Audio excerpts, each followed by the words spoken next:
back then, yeah. Those were simpler times, I think. I just feel like we may be going back to that, by the way. But in a way, good, because when I read things like the foundations of capitalism are shattering, I'm like, maybe we need that. Maybe we need some time where we're walking around with a donkey with pots clanging on the sides.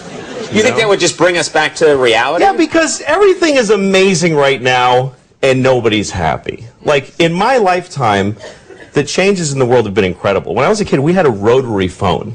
We had a phone that you had to stand next to, and you had to dial it. Yes. You realize how primitive? You're making sparks in a phone, and you actually would hate people with zeros in their numbers because it was more like, oh, this guy's got 2 zeros. Screw that guy. Why do I want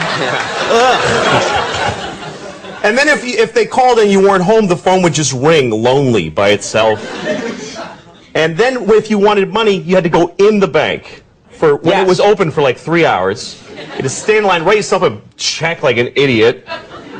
And then when you ran out of money, you just go, well, I can't do any more things now.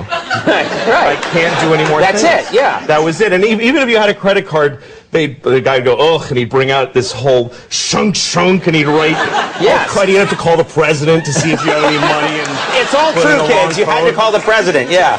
It was ridiculous. Yes. Do you feel that we now, in the 21st century, we take technology for granted? Well, yeah, because now we live in an amazing, amazing world, and it's wasted on the crappiest generation of just spoiled idiots that don't care, because this is what people are like now. They got their phone, and they're like, ugh, it won't. Give it a second. It's going to space. Can you give it a second to get back from space? Is the speed of light too slow for you? Yeah. I was on an airplane, and there was internet, high-speed internet on the airplane. That's the newest thing that I know exists. And I'm sitting on the plane, and they go, open up your laptop, you can go on the internet. And it's fast, and I'm watching YouTube clips. I'm in an airplane. And then it breaks down, and they apologize, the internet's not working. The guy next to me goes, this is bull.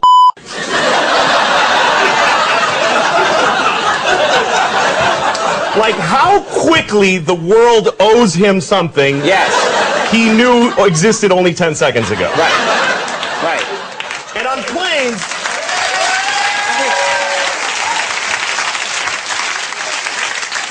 flying is the worst one, because people come back from flights and they tell you their story. And it's like a horror story. They act like their flight was like a cattle car in the 40s in Germany. That's how bad they make it sound. Right. They're like, it was the worst day of my life. First of all, we didn't board for 20 minutes. Right. And then we get on the plane, and they made us sit there on the runway for 40 minutes. We had to sit there. Oh, really? What happened next? Did you fly through the air incredibly like a bird? Did you partake in the miracle of human flight, you non-contributing zero that you got to fly? You're flying! It's amazing.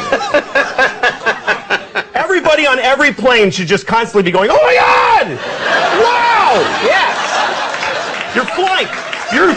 You're sitting in a chair in the sky. Yes. Yeah. That's right. Now, Louis. But it doesn't go back a lot. and it's not really. You know, here's the thing. People, like, they say there's delays on flights. Yeah. Delays, really? New York to California in 5 hours. That used to take 30 years to do that. And a bunch of you would die on the way there and have a baby. You'd be a whole different group of people by the time you got there.